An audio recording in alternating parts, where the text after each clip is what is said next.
Plague by Albert Camus. Part 2.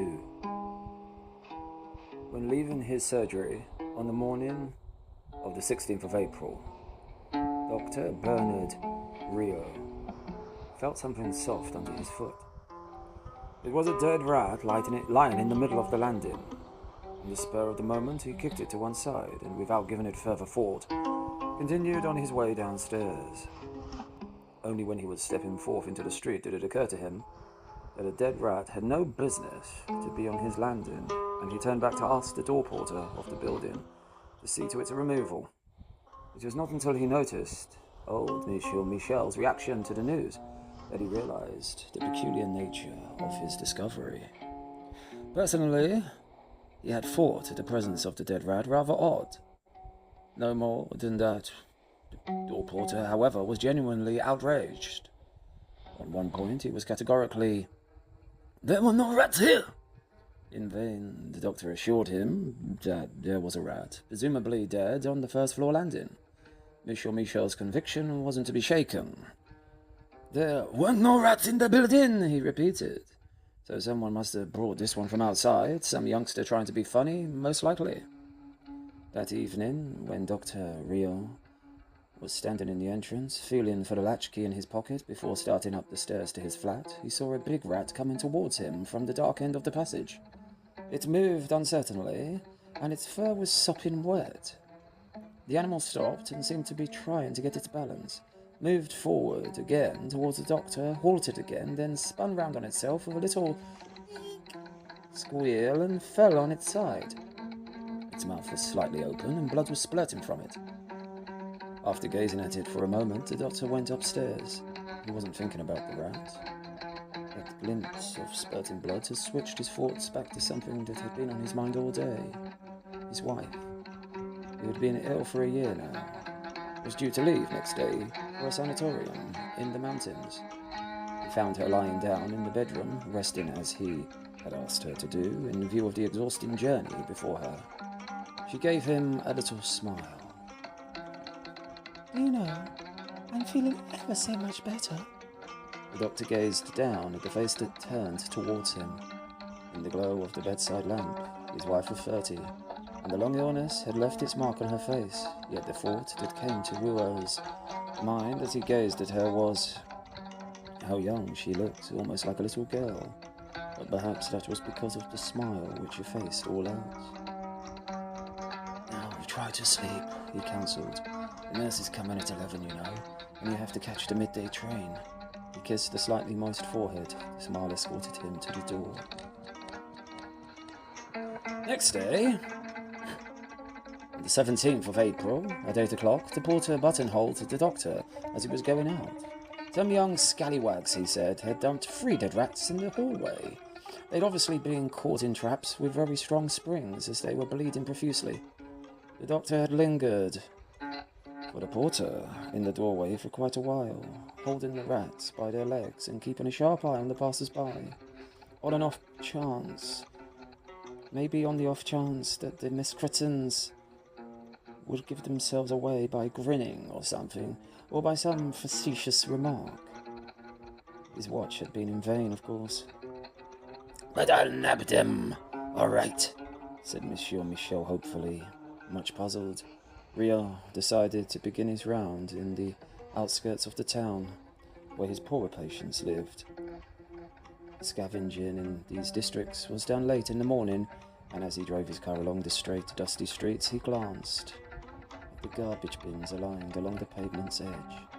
In one street alone, the doctor counted as many as a dozen rats deposited on the vegetable and other refuse in the bins. He found his first patient, an asthma case of long standing, in bed, in a room which served both as dining room and bedroom and overlooked the street. The invalid was an old Spaniard with a hard, rugged face. Placed on the coverlet in front of him were 2 cooking pots containing dried peas. When the doctor entered, the old man was sitting up, bending his neck back, gasping and wheezing in his efforts to recover his breath. His wife brought a bowl of water. "Well, doctor," he said, while the injection was being made, "they're coming out good and proper, have you noticed?" The rats, he means, his wife explained. The man next door found free on his doorstep. Hey, they're coming out. You can see them in the dustbins by dozens. It's hunger, that's what it is, driving them out. Rua soon discovered that the rats were a great topic of conversation in that part of the town. After his round of visits, he drove home. "There's a telegram for you, sir, upstairs," Monsieur Michel informed him. The doctor asked him if he'd seen any more rats. "No," the daughter replied. "There ain't been no more. I'm keeping a sharp lookout, you know. Those youngsters wouldn't dare, not when I'm about." The telegram informed Rio that his mother would be arriving next day. She was going to keep house for her son during his wife's absence. When the doctor entered his flat, he found the nurse already there. He looked at his wife. She was in a tailor-made suit, and he noticed that she had used some colour. He smiled to her. "That's splendid," he said. "You're looking very nice." A few minutes later, he was seeing her into the sleeping car. She glanced round the compartment. It's too dear for us, really, isn't it? "Don't worry about that," Rio replied. "It had to be done." I say, what's this story about rats that's going around? "I can't explain it. It certainly is queer, but it'll pass." Then, hurriedly, he begged her to forgive him. He felt he should have looked after her better. He'd been most remiss. When she shook her head, as if to stop him, he added, "Anyhow, once you're back, everything will be better, right? We'll make a fresh start, you and I, dear." That's it. Her eyes were sparkling. Let's make a fresh start. But then she turned her head and seemed to be gazing through the carriage window at the people on the platform, jostling each other in their haste.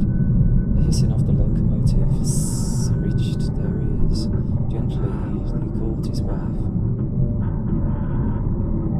His wife's first name.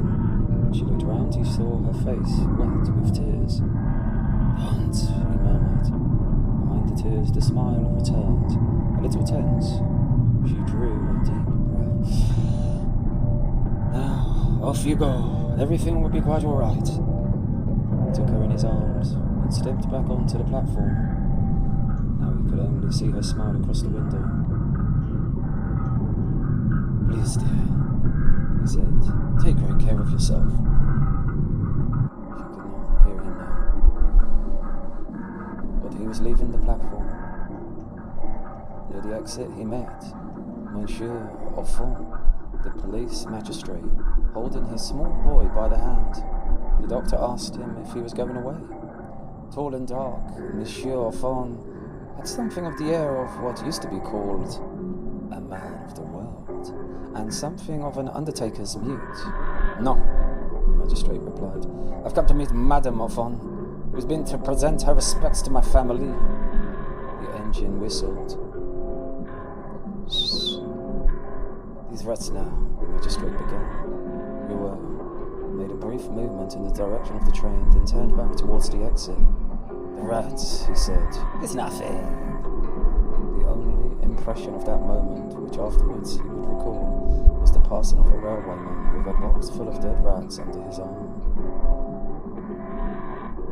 Early in the morning, and then later into the afternoon that day, when his consultations were beginning and ending as well, a young man happened to call by. The doctor gathered that he had called before in the morning and was a journalist by profession. His name was Ramon Rabeur. Short, square-shouldered, with a determined looking face and keen, intelligent eyes, he gave the impression of someone who could keep his end up in any circumstances. He affected a sporting type of dress. He came straight to the point. His newspaper, one of the leading Paris dailies, had commissioned him to make a report on the living conditions prevailing amongst the Arab population, and especially on the sanitation and sanitary conditions, as it were. Rua replied that these conditions were not very good, but because, and before he said any more, he wanted to know if the journalist would be allowed to tell the truth for once. "Certainly I shall," Rabeur replied. I mean, Rua explained, would you be allowed to publish an unqualified condemnation of the present state of things? Unqualified? Well, I must own I couldn't go that far. But surely things aren't quite so bad as that. No, Rua said quietly. They weren't so bad as that. He had put the question solely to find out if Robert could or couldn't state the facts without paltering with the truth. I've, to be honest, no use for statements in which something is kept back, he added. And that is why I shall not furnish information in support of yours. The journalist smiled. You taught the language of St. Just. Without raising his voice, Rua said he knew nothing about that. The language he used was that of a man who was sick and tired of the world he lived in, though he had much liking for his fellow men, and had resolved, for his part, to have no truck with injustice and compromises with the truth. His shoulders hunched, Rabber gazed at the doctor for some moments without speaking.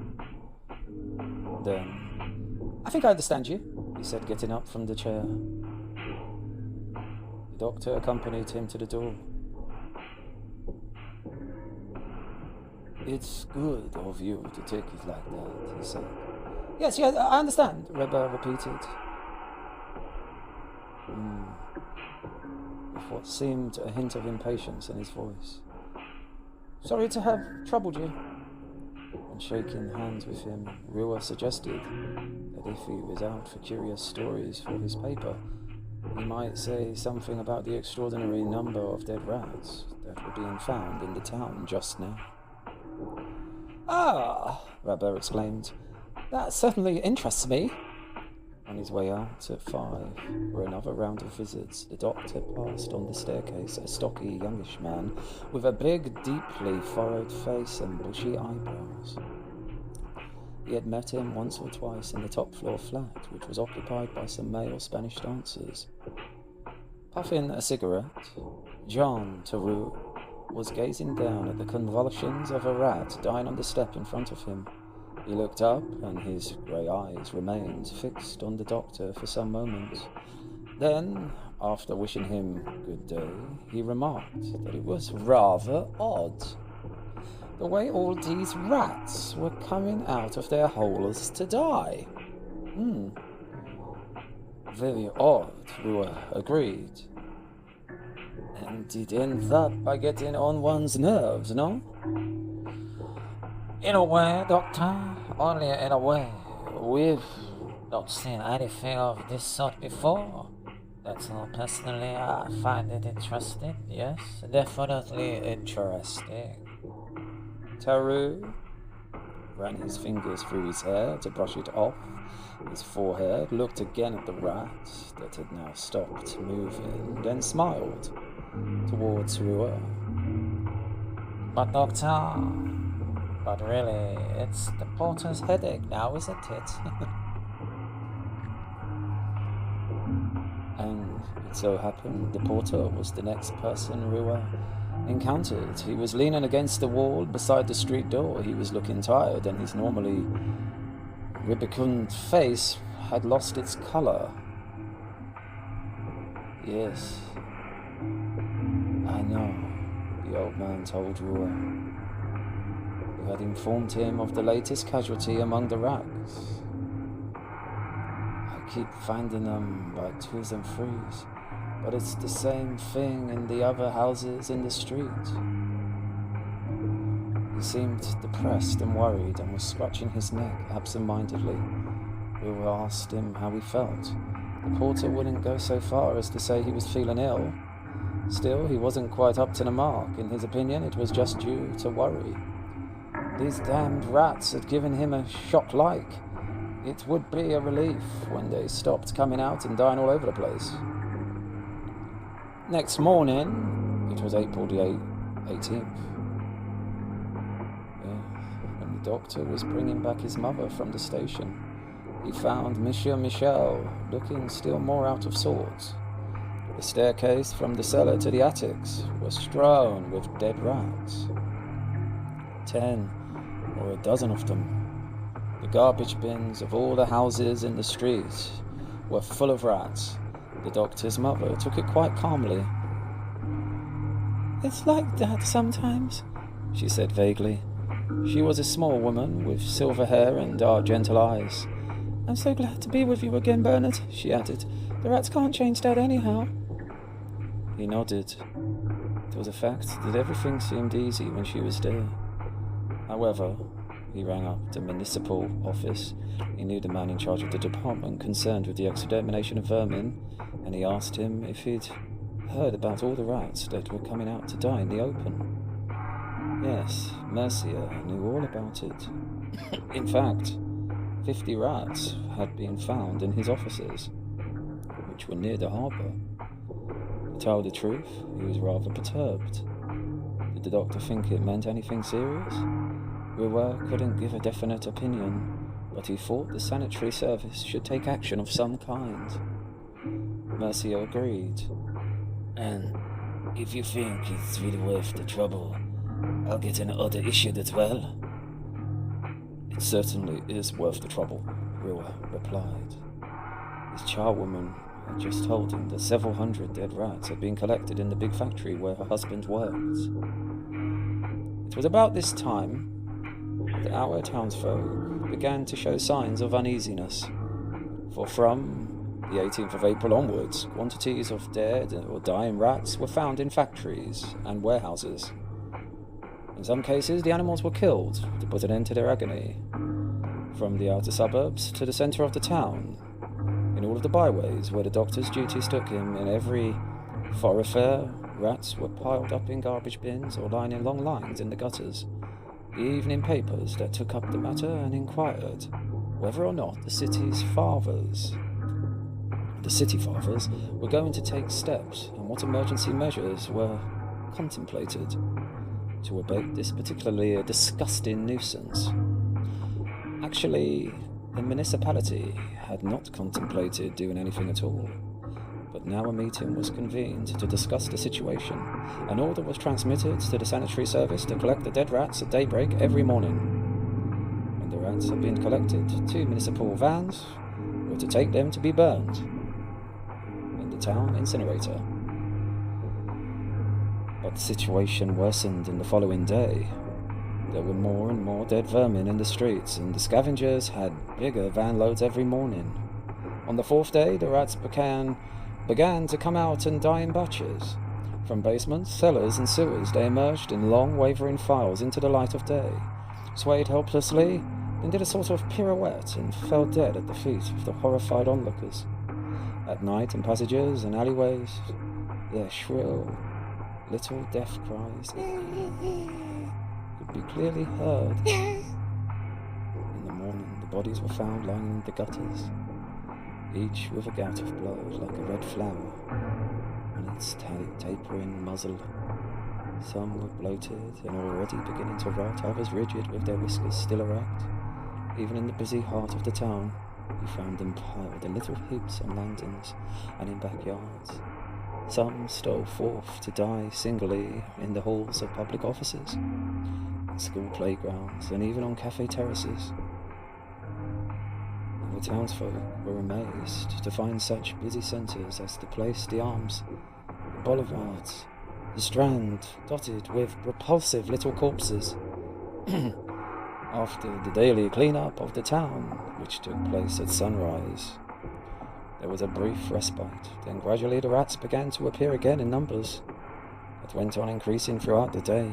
People out at night would often feel underfoot the squelchy roundness of a still warm body. It was as if the earth on which our houses stood were being purged of its secreted humours, thrusting up to the surface the abscesses and pus clots that had been forming in its entrails. You must picture the consternation of our little town. Hitherto so tranquil, and now, out of the blue, shaken to its core like a quite healthy man, who all of a sudden feels his temperature shoot up and the blood seething like wildfire in his veins. Things went so far that the Ranstock Information Bureau, inquiries on all subjects promptly and accurately answered, which ran a free information talk on the wireless, by way of publicity, began its talks by announcing that no less than 6,231 rats had been collected and burnt in a single day. On the 25th of April, given as it did an ampler, more precise view of the scene daily enacted before our eyes, this amazing figure administered a jolt to the public nerves. If at all people had merely grumbled at a stupid, rather obnoxious visitation, they now realized that this strange phenomenon, whose scope could not be measured and whose origins escaped detection, had something vaguely menacing about it. Only the old Spaniard, whom Dr. Ruan was treating for asthma, went on rubbing his hands and chuckling. They're coming out! They're coming out! With senile glee. On the 28th of April, when the Ranstock Bureau announced that 8,000 rats had been collected, a wave of something like panic swept across the town. There was a demand for drastic measures. The authorities were accused of slackness, and people who had houses on the coast spoke of moving there. Early in the year, though it was. But the next day, the Bureau informed them that the phenomenon had abruptly ended, and the sanitary service had collected only a trifling number of rats, and everyone breathed more freely. It was, however, on this same day at noon that Dr. Rion, when parking his car in front of the block of flats where he lived, noticed the door porter coming towards him from the end of the street. He was dragging himself along, his head bent, arms and legs curiously splayed out with the jerky movements of a clockwork doll. The old man was leaning on the arm of a priest, whom the doctor knew. It was Father Paniluz, a learned and militant Jesuit, whom he had met occasionally, and who was very highly thought of in our town, even in circles quite indifferent to religion. Ruar sat in his car, waiting for the two men to draw level with him. He noticed that Monsieur Michel's eyes were fever bright, and he was breathing wheezily.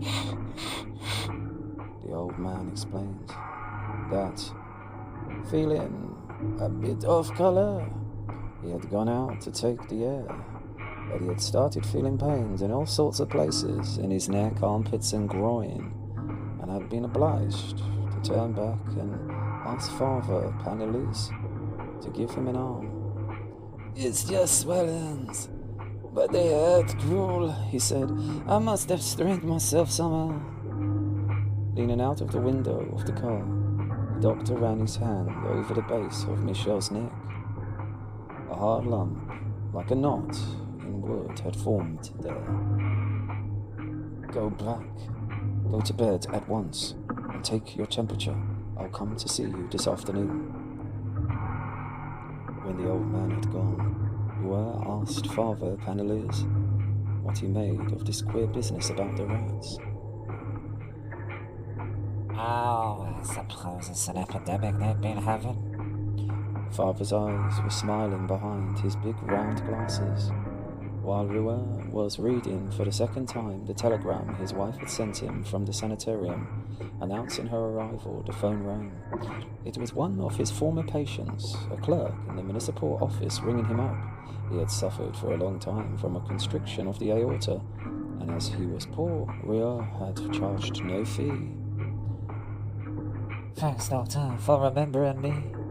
But this time it's somebody else. The man next door has had an accident. Please come at once, it's urgent." He sounded out of breath. Ruar thought quickly. Yes, he could see the porter afterwards. A few minutes later, he was entering a small house in the Rue Ferrabier, on the outskirts of the town, halfway up the drafty, foul-smelling stairs. He saw Joseph Grant, the municipal clerk, Hurrying down to meet him, he was a man of about 50 years of age, tall and drooping, with narrow shoulders, thin limbs, and a yellowish moustache. He looks better now, He told Rua. but I really thought his number was up. He blew his nose vigorously. On the top floor, the second, Rua noticed something scrawled in red chalk on a door on the left. "Come in, I've hanged myself," it read. They entered the room. A rope dangled from a hanging lamp above a chair lying on its side. The dining room table had been pushed into a corner, but the rope hung empty. I got him down just in time. Rand seemed always to have trouble in finding his words, though he expressed himself in the simplest possible way. I was going out and I heard a noise. When I saw that writing on the wall, I thought it was a leg pull. Only then I heard a funny sort of groan. It made my blood run cold, you know? As they say. He scratched his head. That must have been a painful way of doing it, I should think. So naturally, I went in. Grand had opened the door, and they were standing on the threshold of a bright but scantily furnished bedroom. There was a brass bedstead against one of the walls, and a plump little man was lying there, breathing heavily. He gazed at them with bloodshot eyes. Abruptly, Rua stopped short. In the intervals of the man's breathing, he seemed to hear the little squeals of rats. But he couldn't see anything moving in the corners of the room. Then he went to the bedside. Evidently, the man had not fallen from a sufficient height or very quickly for the collarbone to have snapped, so it held. Naturally, there was some asphyxia. An X-ray photograph would be needed. Meanwhile, the doctor gave him a Cam4 injection and assured him he would be all right in a few days. "Thank you, doctor," the man mumbled. When Rua asked Grand if he had notified the police, he hung his head. Well, as a matter of fact, I have the first time I thought was told. "Quite so." Rua cut in. "I'll see to it." But the invalid made a fretful gesture and sat up in bed. He felt much better, he explained. Really, it wasn't worth the trouble. "Don't be alarmed," Rua said. "It's little more than a formality. Anyway, I have no option. I have to report this to the police." "Oh!" The man slumped back on the bed and started sobbing weakly. Grand, who had been twiddling his moustache while they were speaking, went up to the bed. Come on, Monsieur Coulthard. Try to understand. People could say the doctor was to blame. If you took it into your head to have another shot at it. Coulthard assured him tearfully that there wasn't the least risk of that. He'd had a sort of crazy fit, but it had passed, and all he wanted now was to be left in peace. Rua was writing a prescription. "Very well," he said. "We'll say no more about it for the present. I'll come and see you again in a day or two. But mind you, don't do anything silly, please." On the landing, he told Grand that he was obliged to make a report, but would ask the police inspector to hold up the inquiry for at least a couple of days. "But somebody should watch Coulthard tonight," he added. "Has he any relations?" No, that I know of. Not anybody, but I can very well stay with him, I suppose. I can't say I really know the man, but one's got to help a neighbor sometime, you know? As he walked down the stairs, Rua caught himself glancing into the dark corners, and he asked Grand if the rats had quite disappeared in his part of the town. Grand had no idea. True, he'd heard some talk about rats, but he'd never paid much attention to gossip like that. I've other things to think about, you know, he added. Rua, who was in a hurry to get away, was already shaking his hand. There was a letter to write to his wife, and he wanted to see the porter first. Newspaper vendors were shouting the latest news, that the rats had disappeared. But Rua found his patient leaning over the edge of the bed, one hand pressed to his belly and the other to his neck, vomiting pinkish bile into a slop pail. After retching for some moments, the man lay back again, gasping. His temperature was 103 Fahrenheit. The ganglions of his neck and limbs were swollen. The 2 black patches were developing on his thighs. He now complained of internal pain. Fire! He whimpered. The master's burning me inside! He could hardly get the words through his fever-crusted lips, and he gazed at the doctor with bulging eyes that his headache had suffused with tears. His wife cast an anxious look at Will. Said nothing. Please, doctor, what is it? It might be almost anything. There's nothing definite as yet. Keep him on a light diet and give him plenty to drink. The sick man had been complaining of a raging thirst. On return to his flat, Ruel rang up his colleague Richard, one of the leading practitioners in the town. No, Richard said, I can't say I've noticed anything exceptional. No cases of fever with local inflammation. Wait a minute. Wait a sec. Wait a bit. I have 2 cases with inflamed glands. Abnormally so? Well, Richard said, that depends on what you mean by normal, doesn't it? Anyhow, that night the porter was running a temperature of 104 Fahrenheit and in delirium, always babbling about dim rats. When tried a fixation abscess.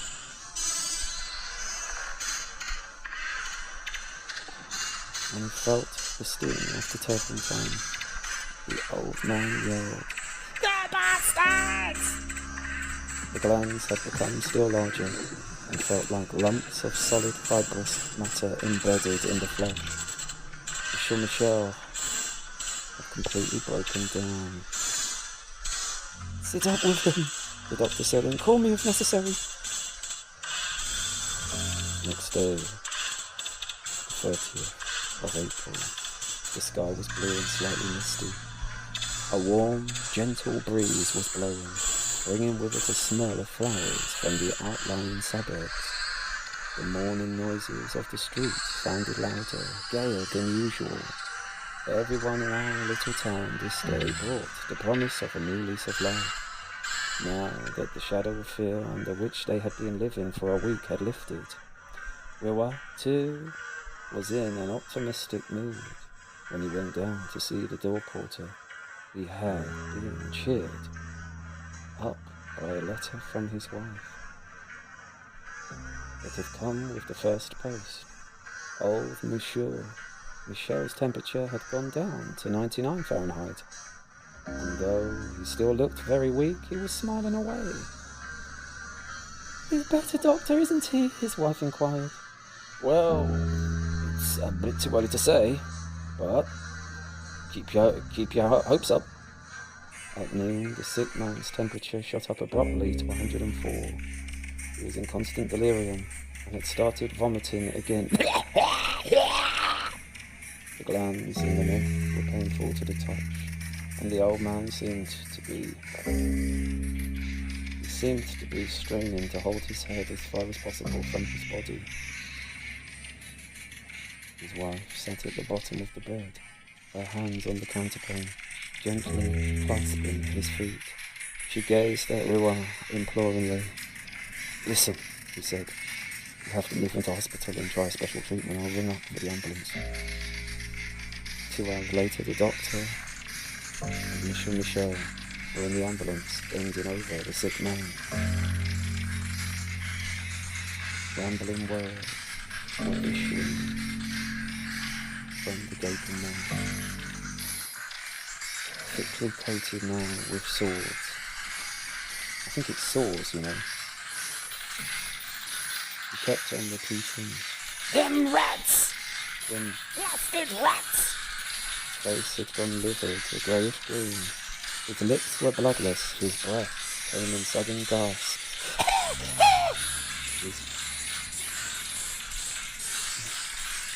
His limbs spread out by the ganglions embedded in the bird, as if he were trying to bury himself in it, or a voice from the depths of the earth were summoning him below. The unhappy man seemed to be stifling under some unseen pressure.